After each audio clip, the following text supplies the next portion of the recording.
Well, good morning, everyone.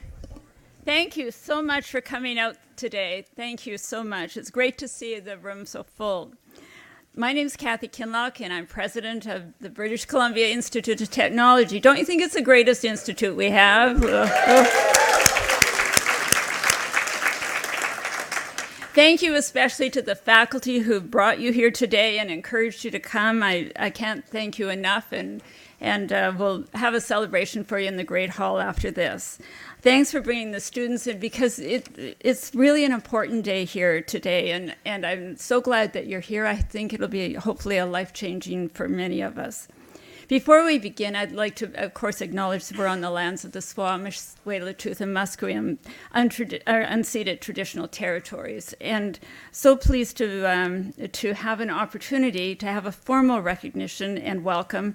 And I'd please welcome Aaron, but really we call him Splash, Nelson Moody, from the Squamish Nation, to provide greetings on behalf of his nation. And please put away your phones and devices for his remarks, and just have some time to listen and absorb. So let's give him a big welcome.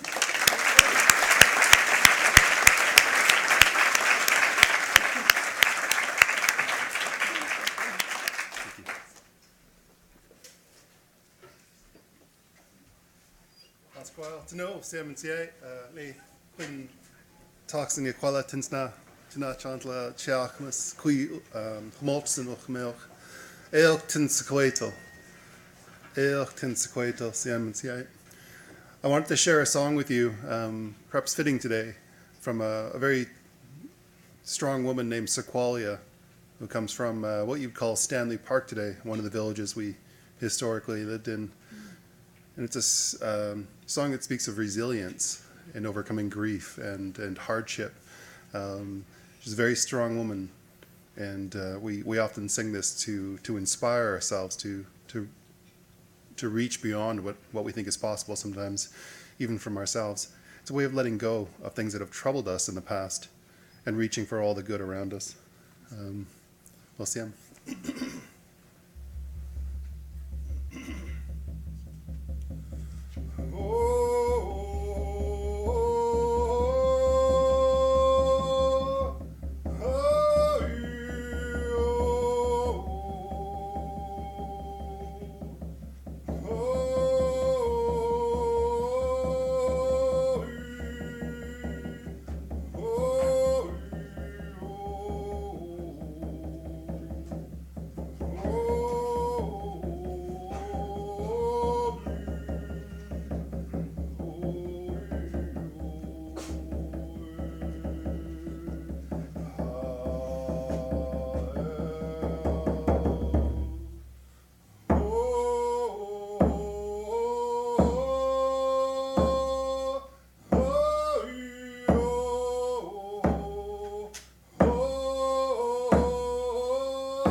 Thank you so much, Splash. I should share with the students who are here today that as you come into SW2, if you're coming in by transport, by bus and so on, the pole that is in SW2 is the one that Splash carved over the year, and is looking forward to doing some more carving here. So thank you so much, Splash. It means a great deal. Her Honor, the Lieutenant Governor, was planning to be here, but very regrettably cannot be here as planned. And she said I could share her why. This is a very important initiative to her personally, and it's also reflected in the themes and the mandate of the Lieutenant Governor. But just this past Sunday, she's disembarking from a naval frigate in Haida Gwaii, and she slipped and dislocated her shoulder. So she truly does have a good reason. So although she wanted to be here to address you all, she must undergo treatment, as I'm sure you can understand, and recuperate. So she wanted me to extend her sincere regrets, and I know this is an area, and the HeForShe is definitely an area of support that she has had over the years. And so now I'd like to recognize some very special guests, and maybe we can turn up the lights a little bit so we can see them. And I'll just ask them to stand quickly and be seated afterwards. So Edward Wagany is, there we go. Edward is the Global Program Manager for HeForShe, a United Nations entity for gender equality. Welcome, Edward.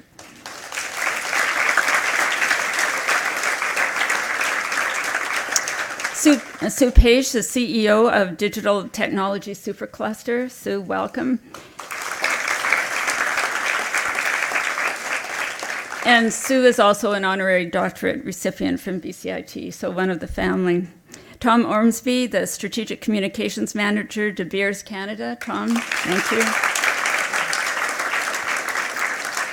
Wafa Barakat, Wafa, the Student Development Coordinator, BCIT Student Association.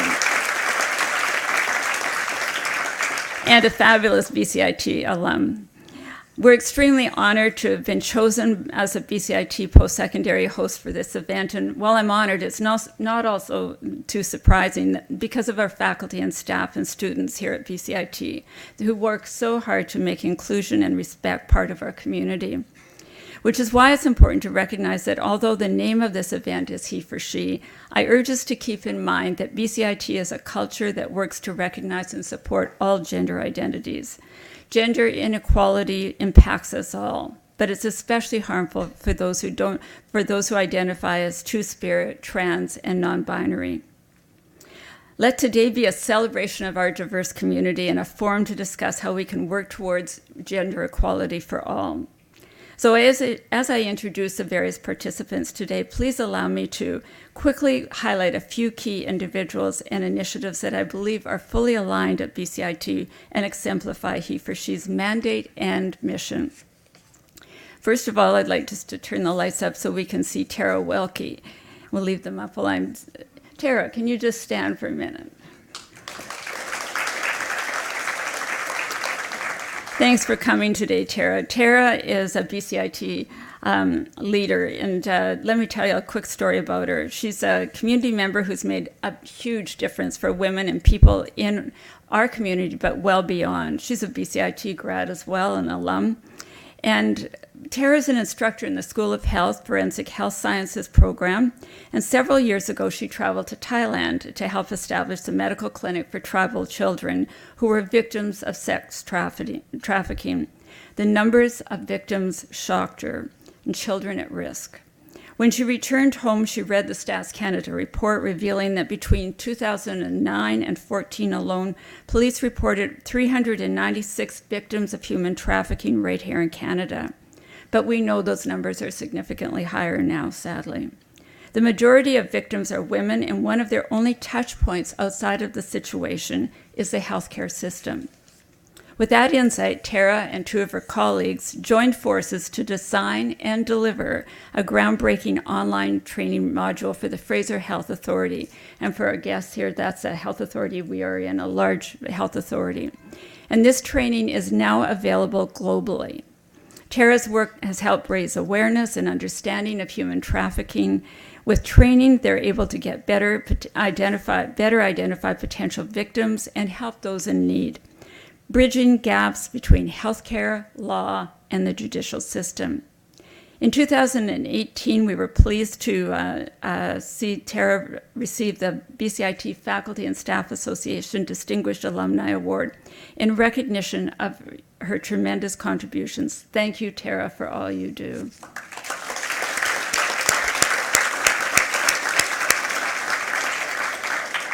And the work goes on.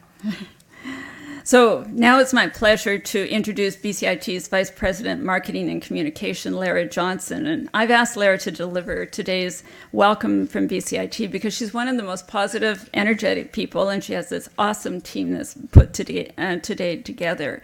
And she leverages, no matter what challenge I give her, she leverages a positive approach, and it works. And so with no further ado, let's welcome Lara.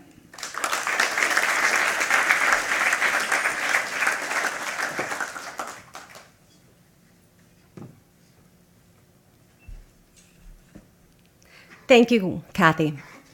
Welcome, honored guests, students, faculty, and staff.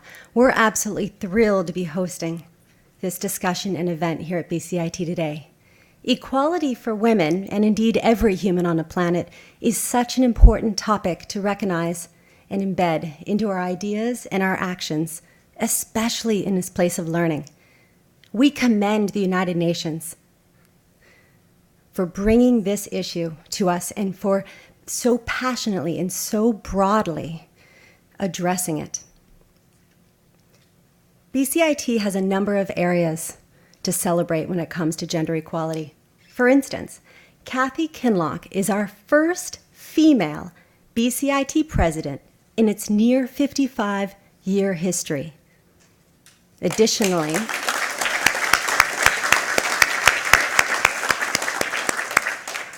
five of our 9 senior executives are female. 4 of our 8 Ordering Council Board of Governors are female. And more broadly, 52% of our BCIT management positions are held by women.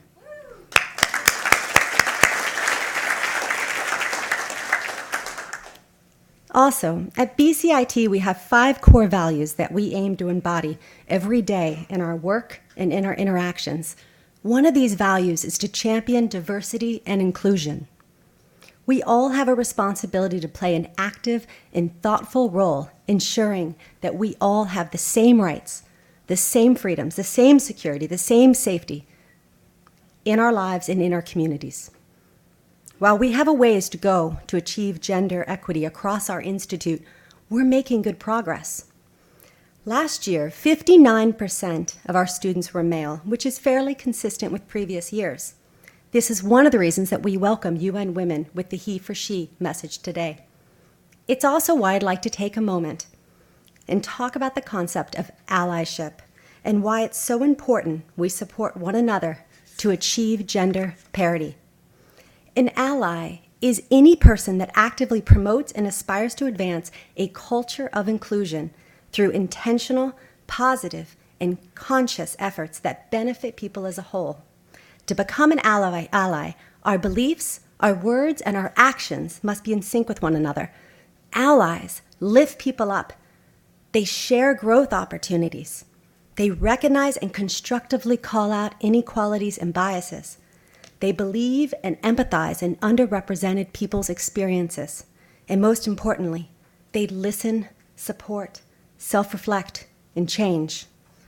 While there are many examples of faculty and staff here at BCIT that embody this concept of allyship, I have to specifically call out Tamara Pongratz. Tamara is Chief Instructor for Trades Access, which includes our popular Trades Discovery Program for women. I believe we have some students here in the audience in that program.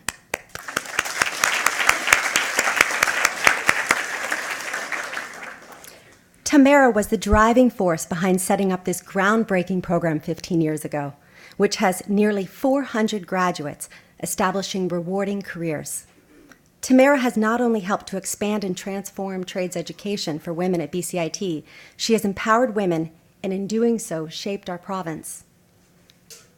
We recently surveyed BCIT grads about their views on gender equality. Out of 640 responses, only half said they believed there's gender equality in Canadian society.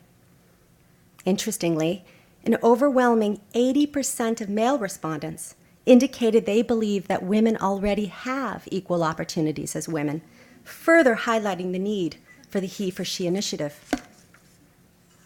But despite recognizing that there's much work to be done, students were also optimistic.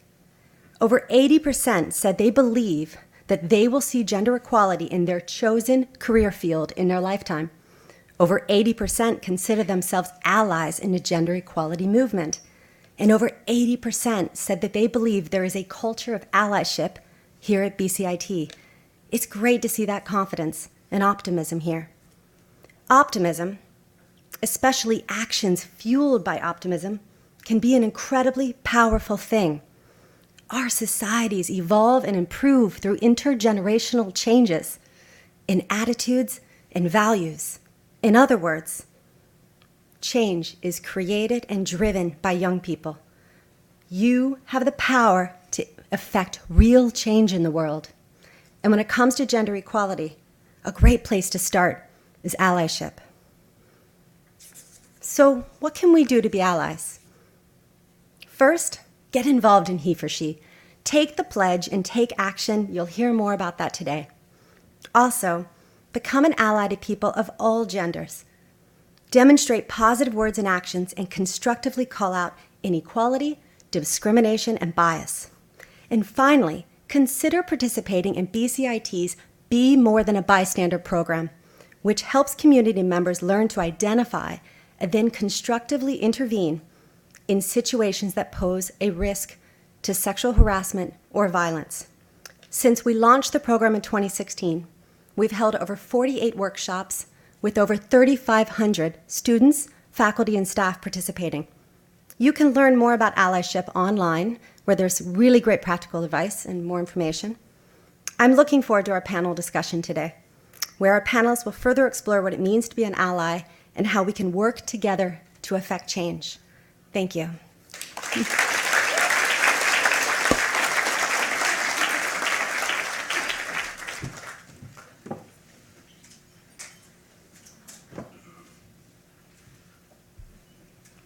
Thanks, Lara.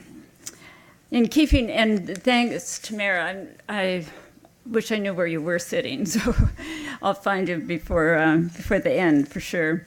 Let me tell you another story. In keeping with Lara's theme of allyship, excuse me, one of the many people who've exemplified the support for needs in others at BCIT and beyond is my friend and multi-time colleague, Sheila Early. Unfortunately, Sheila's not able to be with us here today, but I wanted to share some of her remarkable story with you, as she's been a pioneer and an ally to women in need. Sheila co-founded Canada's first forensic nursing course back in 1993, primarily to support sexual assault violence and survivors, and in 1994 opened Canada's first sexual assault clinic at Surrey Memorial Hospital. The course trained nurses to gather legal forensic evidence while providing supportive, confidential care to sexual assault survivors in this specialized clinic, one of its kind. Everybody thought we were crazy. And Sheila herself became the province's first sexual assault examiner. In 2016, Sheila became program coordinator for a new BCIT forensic health science program, which has trained hundreds and hundreds of nurses and helped untold thousands of sexual assault and violence survivors. And yet, this is the same program now that Tara continues to teach and enhance. In 2007, Sheila was a forerunner with the Canadian Nurses Forensic Association in 2000, and went on to serve as president. She twice participated in the World Health Organization sessions in Geneva and in Switzerland, and been to Ottawa multiple times. Sheila's now retired from BCIT, leaving an internationally recognized forensic nursing program legacy. The Canadian Forensic Nurses Association honored her with a Visionary Award in 2017, and this year I was so pleased she received the YWCA's Women of Distinction Award in Health and Wellness. Thank you, Sheila.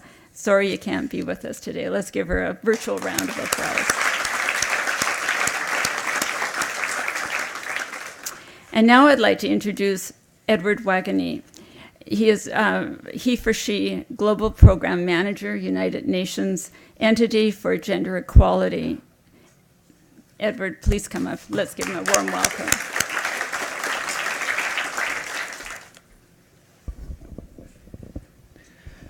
Right. I'd like to just take this moment to appreciate that the student was able to get quick help. In some of the parts of the world where people like me come from, help would not have come as soon. So really to appreciate that. I'm going to make my remarks very brief because one is that I'm aware that some of you have got to go back to your classes. And the first thing is really to thank BCIT and the team from UN Women, HeForShe, my colleagues, and DBS for making this possible. At a personal level, this is my first time in Canada, and before I came to Canada, I was always told that people from Canada are very polite, and you've lived up to that expectation. Thank you very much. But also, I'm also very privileged to sit here and be looking at people from different parts of the world. I can tell from the faces here that there's a diversity of people from different parts of the world. I'm not going to go too much into the background of HeForShe because I'm aware that it will come through in the discussions that we're going to have, and we're also going to have a video. But today also is a very important day for us because today HeForShe is 5 years old. Can we give a big round of applause?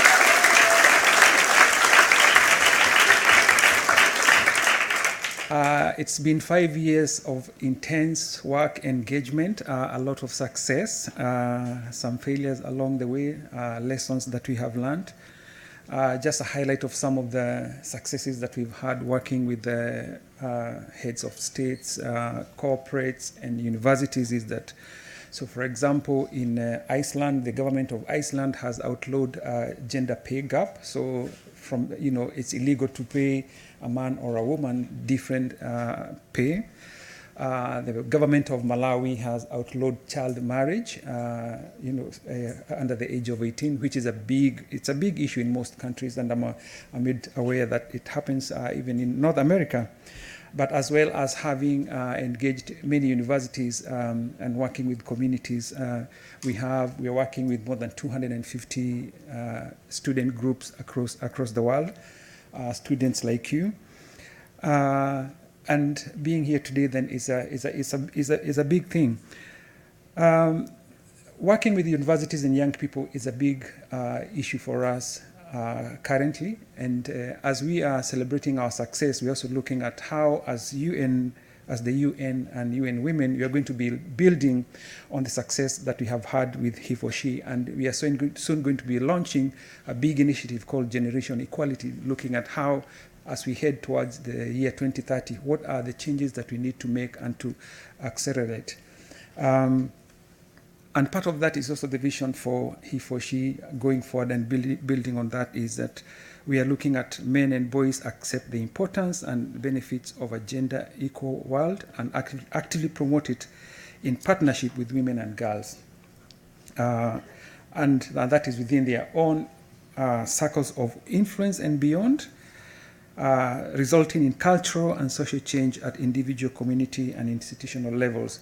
But then how are we going to know that we are heading there? Is how we envision that being is that women and girls are going to have voice and agency, the confidence to be able to advocate for themselves, have the control and the resources and opportunities that they need to create lasting change in their communities and help and build a more just and sustainable world. And my remarks are punctuated by men and women, but also recognizing that they are people of different identities. So we are I'm using men and women and gender loosely. It's also that we recognize that they are all people of all identities, and it will require all of us to work together to make sure that we are achieving gender equality or equity, depending on how you want to refer to that. I had a story. People from Africa like telling stories, but it'll be a story for another day because I'm looking forward to coming back to Canada again and to BCIT. But for now, I'd like to invite you to watch a video. As a girl, I'm expected to be your little princess. As a boy, I'm expected to be your hero. I'm supposed to play with dolls and look pretty. I'm supposed to play sports and act tough. Crying makes people think I'm hormonal. Crying makes people think I'm weak. If I spend more time at work than at home, I lack devotion. If I spend more time at home than at work, I lack devotion. People will question my sexuality if I choose to join the army. People will question my sexuality if I choose to be a nurse. I'm expected to define myself as a boy or as a girl.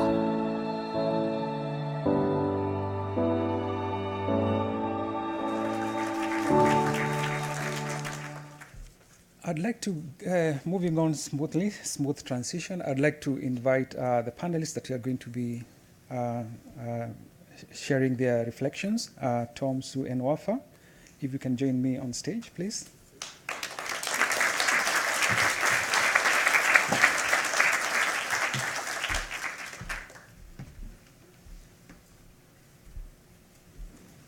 Right. Is it on? Okay. As we get started, I'd also like to invite you to, as we are going through a number of questions, for you to be putting your own questions in Slido, and we're going to have a look at, I'm going to read some of the questions at the end of, towards the end of our discussion here. So, welcome. Thank you for making time to be here. As you know, you're all busy people, we are all busy people, but we have made this a priority to be here. And the first thing that I'd like to ask, and maybe we can start with Tom coming this way, is if you can share your background, brief bio, your experience of journey and goals, in light of why we are here today. Well, thank you very much, and thanks for having us today. And again, just to echo what Edward said, thank you for your great support of the student here today. That was tremendous. At De Beers, our journey actually started about 7 years ago on this path, when we wanted to revisit, what do we stand for, what should we be doing as a company, and what really helps define us, and how can we help? Which led us to 2 years ago, exactly today, partnering with the UN Women as a HeForShe champion. Our global CEO, Bruce Cleaver, is a thematic champion for HeForShe. And that journey brought us to a space where we said, we know we can make a difference as an industry representative, as an industry that's tremendously and historically been dominated by males. We knew we were underrepresented, both at the general population of our organization as well as the leadership part of our organization. And so we knew we could do something about that. And we wanted to be a catalyst for change. And we wanted to make sure we were with the right partners. And that's what led us to UN and UN Women and HeForShe. And so the journey is really, even though it's 2 years old, but it's really just starting for us. And so I look forward to the panel today to get more input into and how we can expand that journey. Okay, thank you very much. Wafa. So I am a graduate from BCIT, like many of you here, and I'm studied for business analytics right now. And so for me, I worked at a women helpline and started a women's shelter, and that's where I got to know a lot about the issues facing women who might become dependent and maybe not pursue a career. And then I really developed a mission for myself to advocate for women and for everyone to have the right to be respected and included. And so when I started at BCIT, I really wanted to bring that mission forward to BCIT, even though, we are very lucky at this institution. So one of the things that we've done is in partnership with BCIT Student Association and BCIT, we brought forward the Gender Equity campaign, which was the first student-led campaign. And we're very happy that, we're able to see HeForShe taking place at BCIT, and I'm very proud of being a BCIT alumni. Hi, Sue. Thank you. And I'd like to recognize the young man who called for help as well. It shows what happens when we take calm, positive action on something. And so thank you very much for that. So I always introduce myself the same way. I am the very proud mother of 3 amazing young women, and I'm now the proud grandmother of a young woman as well. Actually, baby girl, but she'll be a young woman one day. Everything I do in my life and everything I've done for the last 35 years, I've done to build a better Canada for my children and all of their friends, which in today's connected world is many of you. And so that's how I identify myself and my life's mission. On the career side, I practiced human rights and employment law for 25 years and became the first managing partner of Vancouver's largest law firm, now Faskins. And then when that finished, I became the CEO of PharmaSafe, which many of you know, Canada's largest chain of independent pharmacies. And then I became the CEO of Life Labs, the largest diagnostic lab in Canada, and now I lead the technology supercluster. In every one of my roles, I've been the first woman in the position, and in many cases, the only woman in the position, not just in the organization, but in the industry and the sector. So I feel like I've lived my life for 40 years in the business community, trying to set a mark for women that we can do whatever we need to do. And I've also learned along the way that this is a joint effort. Women are not going to do things on their own. Very few of us do things on our own. Having all population recognize the value of individuals is really important. So thank you very much. One of our people who came to speak here earlier talked about allyship, and this is a concept, and people may have their own definitions. Sue, what does allyship mean to you? Yeah, thank you. I'm going to do a call out here to Annika Lee, and I'm not sure if she's here, but Annika's a young woman that works on our team, and she's been my ally in getting ready for this. She's less than half my age, and so I've learned a lot from her. And I grew up in my career in the 70s, 80s, 90s. I grew up with the concept of mentorship. And so this concept of allyship was new to me. And so I've really thought about it, and I've learned a lot from listening to Annika and listening to my own children about this concept. And to me, allyship is about friendship, collegiality, and doing things together. Mentorship had more of a hierarchical context. Someone old was going to teach someone new. I actually find that as the old person now, I learn more from listening to younger generations, listening to people who see the world differently from me. And so to me, allyship is looking at others around me, around us, who might be a little bit different, learning from them, and then doing things together in a supportive, almost collegial friendship way, rather than in a hierarchical way. I might have that totally wrong, but that's how I've defined it for myself. Okay, you've talked about allyship, mentorship, and there's also sponsorship.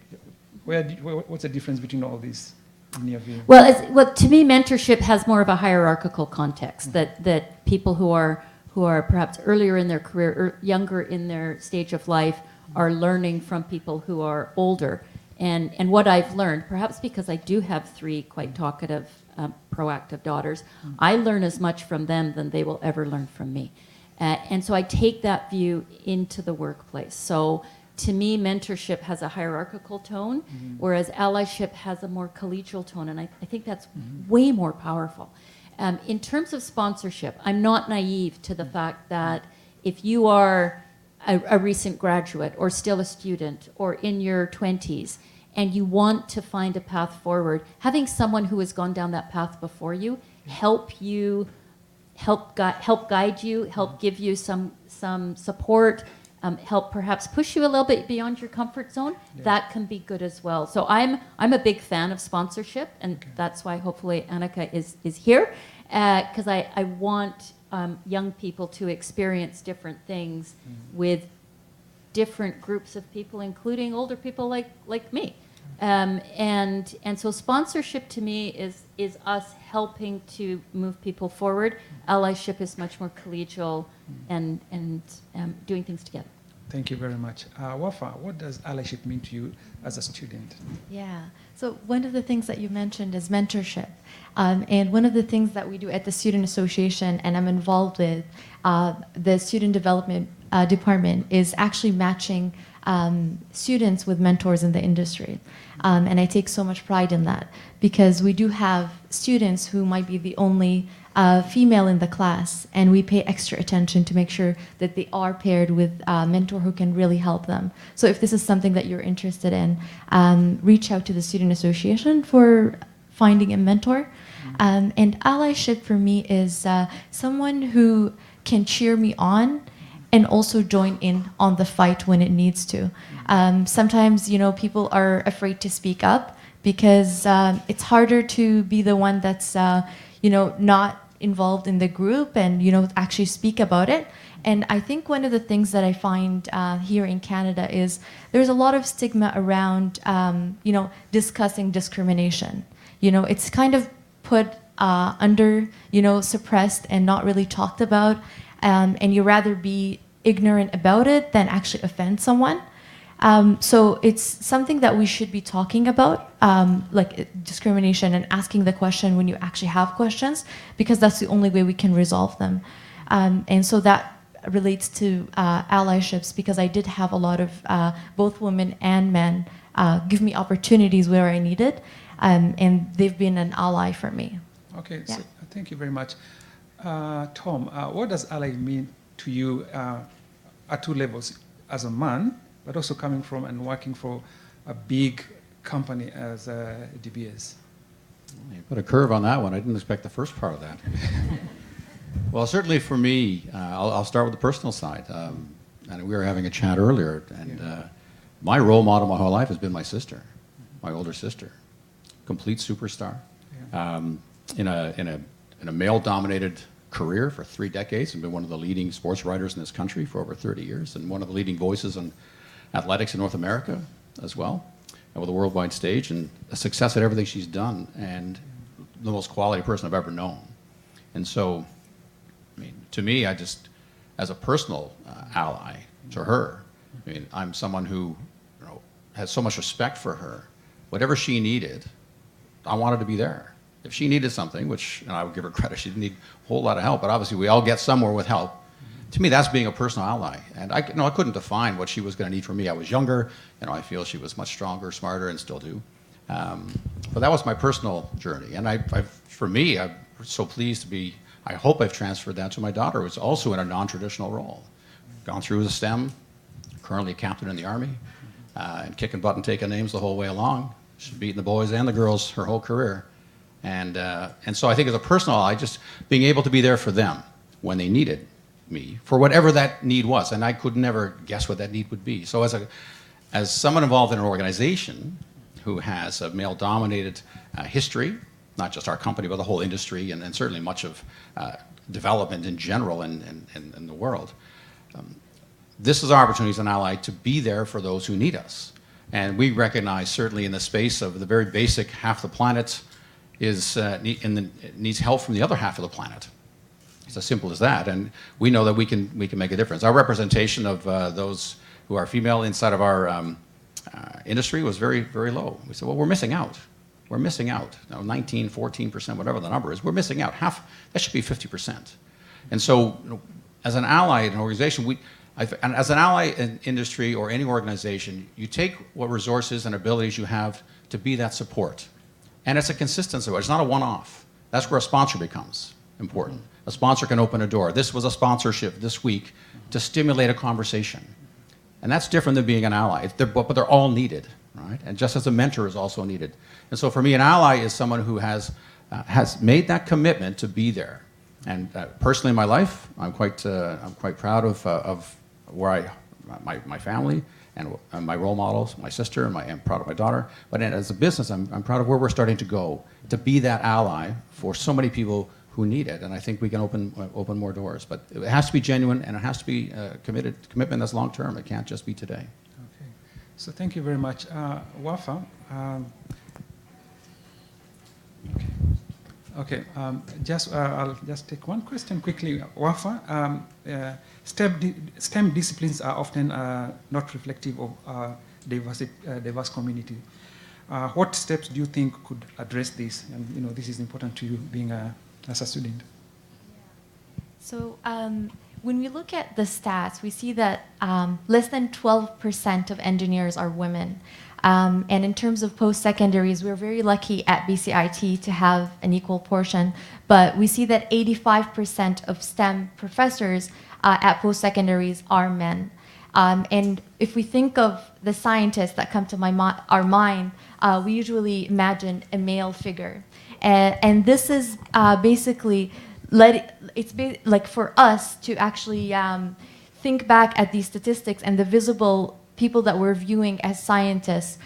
For us women, it can be very hard to break through those barriers. And I think part of it comes from the stereotypes that, a male's brain is wired differently from a woman's brain. And a lot of us is engineering kind of just fits with the male brain. And we're not really looking back at how the brain is actually fed through childhood, where we allow males to actually play with visualization and spatialization games, whereas for women it would be playing with the dolls and taking on more of a nurturing side. So this is, for me, it's STEM programs are from early on are designed to be dominated by male representatives. Okay, right. As we were discussing, you've triggered questions from the audience, and the first question is actually to you, Sue. What are some of the tangible things that men can do in the classroom to support gender equality? What are some of the things that men can do in the classroom to support gender equality? Yeah, tangible. I'm going to take it back a little bit to some of the things that we just heard from Wafa. It starts even before the classroom. And there's been lots of studies done by UNESCO, by A.T. Kearney, by McKinsey, to look at why we have a lack of gender equity generally and especially in STEM. And we know that there's an 81% chance that women will be young girls and then women will be more interested in STEM if they are encouraged to do so by their parents. By the time you get to age 10, about 72% of girls are interested in STEM, about 75% of boys, so it's pretty even. By the time you get to age 15, it drops to about half. And by the time you get to university, only 17% of women see themselves in a STEM role, whereas double that for men. And so what can men do in the classroom? A couple of things. One, listen and be appreciative of your own frame of reference. Some of you see that I have a book on my lap here. I'm not reading a novel. This is a book called The Personnel Director's Handbook. And I'm just going to read a couple of sentences from you to give you a sense of the kind of training that has happened in industry in Canada, and then I'm going to tell you the time frame. So just bear with me. This is a direct quote I'm going to read for you here. Women have offered a lot to the workplace, things such as rest periods, coffee breaks, modern work environments, fancy drapes, pastel wall colors are all the result of women being in the workplace. Men enjoy these as much as women. Men will permit women to outnumber them in the workplace as long as they don't outsmart them. This book was first printed in 1975, and its last print was in the late 1980s. This was the book that was given to HR directors when they graduated from many institutions across Canada.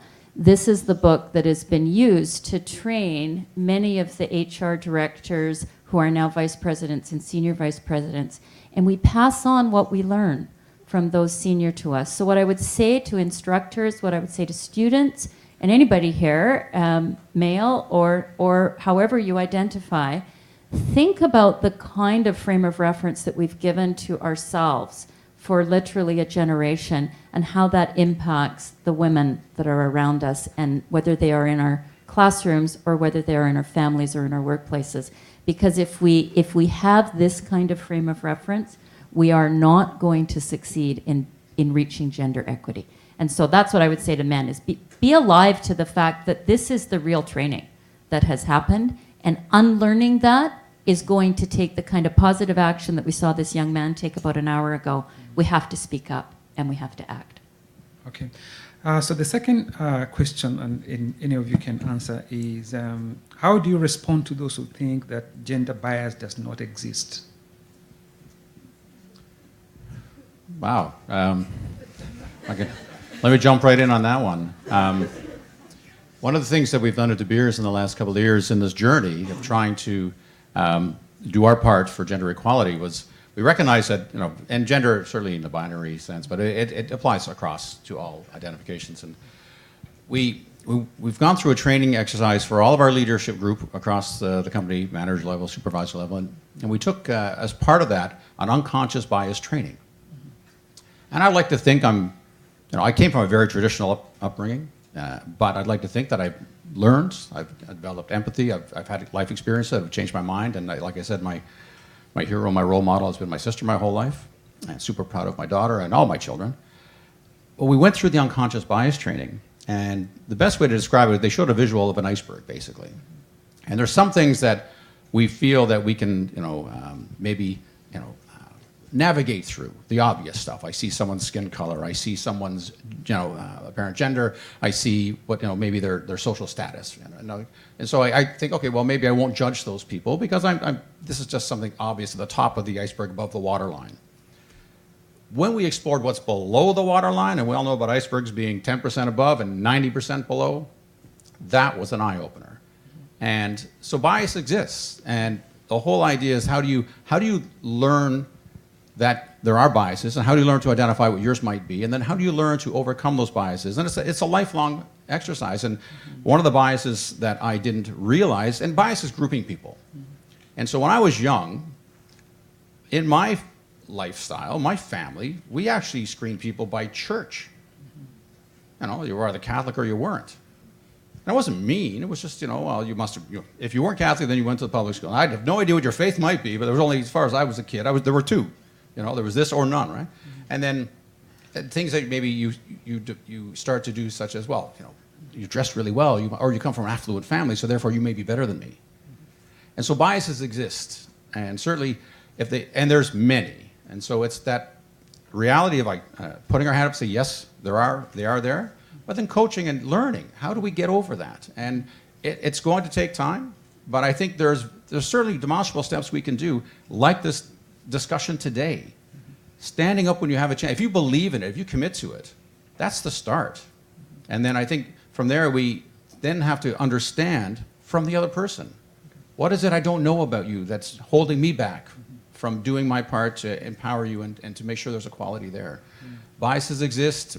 You'll be shocked at what you probably don't realize are biases, and it doesn't mean you're a mean person. But it's the conditioning that's been described here. It's been the lifelong coaching that we've all gone through. And now how do we overcome what has probably been the wrong coaching we've had? Yeah. Sue and Wafa, in 30 seconds, if any opportunity, any of you, if you'd like to say something about that. Just quickly to mention on that, if you think that there is no bias, talk to someone who has experienced it. I think a lot of the time, like I mentioned, we are afraid to ask the questions and we might not know. So speak to someone because if you haven't experienced it or it hasn't been visible to you, I'm sure that it has been visible to someone else. And if you are afraid to ask the questions, look through the research on this topic, and it will probably shock you how men and women are treated very differently. Okay. Yeah. Can I just I've got a million stories on this one. 30 seconds. And 30 seconds. I'm going to give you the most recent one. 2 years ago, I was in a community event with very senior members of the business and political and social community. And I was introduced to a very senior man. All of you would know this person's name. And I was introduced as the CEO of Life Labs. And he asked me if I had children. And I thought, what a wonderfully enlightened question to ask. We're going to talk about family. And I said, yes, I have children, and I know you have children. And he looked at me and he said, I just want to let you know my wife and I made a family values decision so that she stays home and takes care of the children. And the head of GR, who was with me at the time, quickly moved me away from the conversation. And as shocking as that appears at one level, what he didn't know is that my husband has raised our children for the past 25 years and gave up his career to stay home. But there's an example, overt example of bias at the highest levels in our community where the decision is women should stay home, and if you don't stay home, somehow you're undermining family values. And you can tell it's right at the top of my brain every day. Okay, so thank you very much.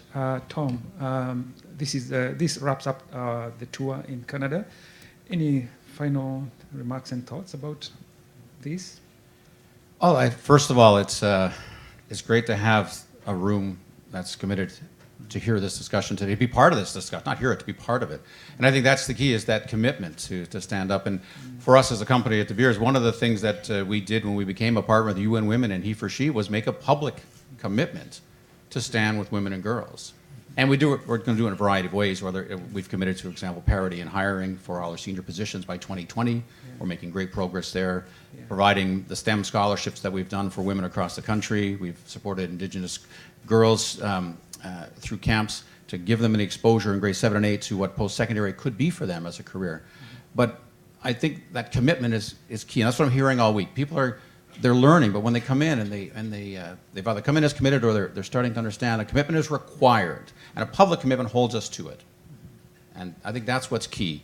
And I can't describe what those commitments should be because there's 250 different ideas here right now. Yeah. So thank you very much, and can we give them one big hand of applause?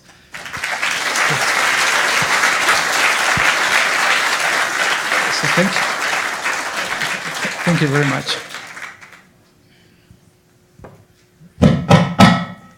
Here. Still not me. Are you all? Let's give them a big round of applause. Thank you.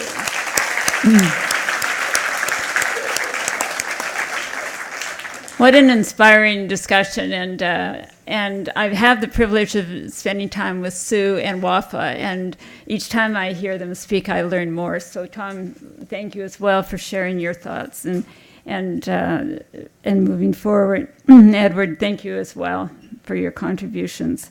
So this has been a great morning, an unusual morning. For those of you online, we've had a health incident and we've had a break, and so you'll see that in your video. But again, I'm so proud of the BCIT community. So what I'd like to do is invite you to continue the conversation in the Great Hall here, but just before I do that, I want to share one quick story. First of all, I want to acknowledge Tara, who I can't see in the lights right now, who responded to the student right away. And Tara is also a BCN nurse here, an alum from BCIT. So Tara, just give her a round of applause. That's great.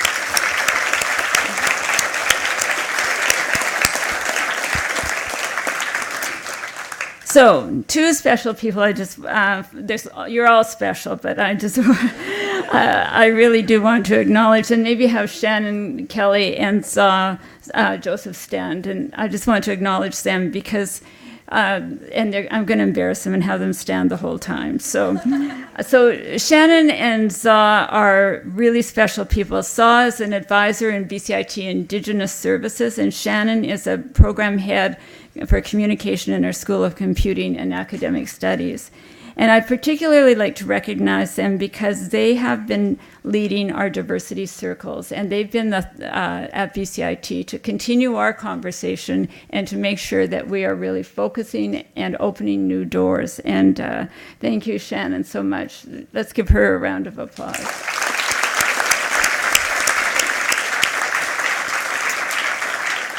And I'd particularly like to note that Saw is someone who models HeForShe to action, and he does it every single day. He supports women and equity for all genders, and people who work with him in Indigenous services note it all the time, and you are truly a role model, and I think the United Nations might want to make sure that they note Saw someday, but he can't go with you. Thank you both. Thanks, Saw.